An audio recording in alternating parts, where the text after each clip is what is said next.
Presidential candidate Ted Cruz taking on his rivals Marco Rubio and Donald Trump, accusing the two of trying to run away from their records by calling him a liar.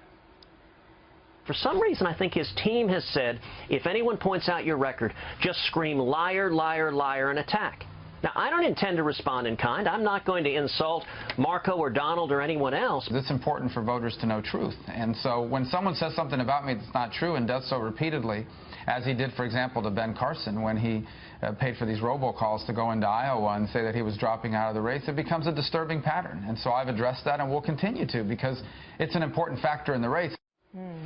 Utah Congresswoman Mia Love joins us live. She is supporting Senator Marco Rubio. Good to have you here this morning, Congresswoman. Welcome. Thank you. It got pretty hot up there on Saturday night. Is this the way you think this should be going?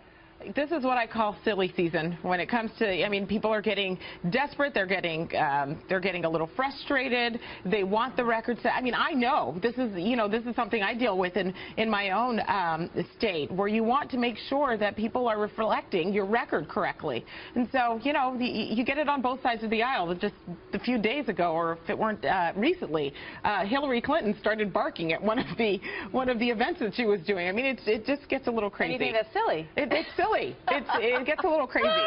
All right. So, when you look at Donald Trump and you see how far out he is as you head into South Carolina, you're supporting Marco Rubio.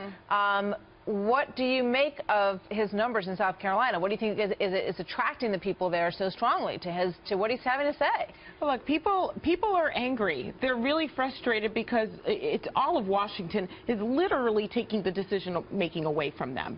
They feel like they don't have a voice. They don't have a part.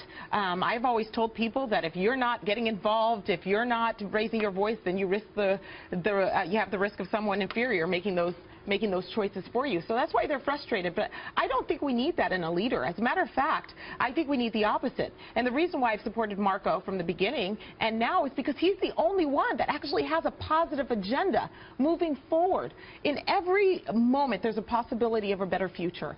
And we have to really hold on to that, because if we lock on to the doom and gloom, I think that that's going to ultimately end up being our future, doom and gloom. We don't want that. I believe in America. Marco believes in America. I believe in the opportunities that we have to make this country great.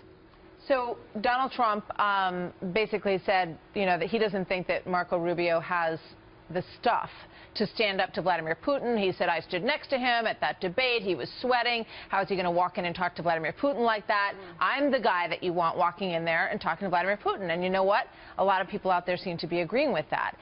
The issue of experience, of youth, is it relevant when it comes to Senator Rubio? Well, look, let me tell you the stuff that I saw before I supported Marco Rubio. I asked him some questions on a variety of issues. One of the questions I asked him is what he thought about the pro-life movement. And he said, if my value for human life will cost me this race or cost me my Senate seat or anything that I do politically, then so be it. I want someone who's going to stand by their convictions and admit sometimes when they're wrong, and change their minds if they want to. But I want somebody who is going to say, you know what, this is not about me. This is about the American people.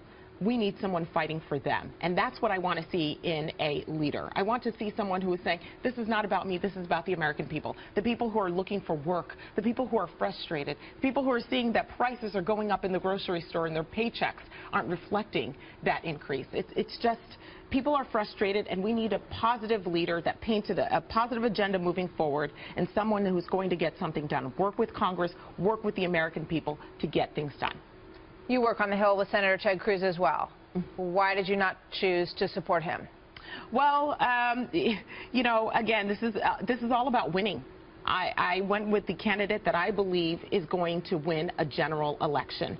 At the end of the day, Ted Cruz is a great guy. I know him very well. As a matter of fact, I would take any one of the Republican candidates over Hillary Clinton or Bernie Sanders. We cannot deal with another 4 years of what we've dealt with in the past 7 years. Past 7.5 years.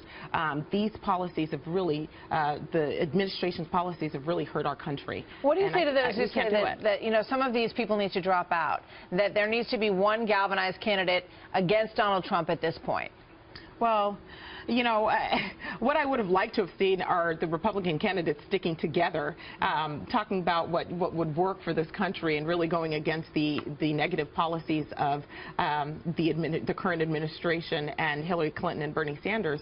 That's what I would have liked to have seen. But at this point, you know, everyone's getting frustrated. We need to really look at who is going to win a general election, because that is key. That is the biggest issue. So I went with the person that I believe that you think is most electable. Yes, is most electable. Congresswoman, it's great to have you here with us. I hope you'll come back and see us again soon. Thank you. Very nice to have you with us. Thank you, Congresswoman Mia Love from Utah. Many thanks.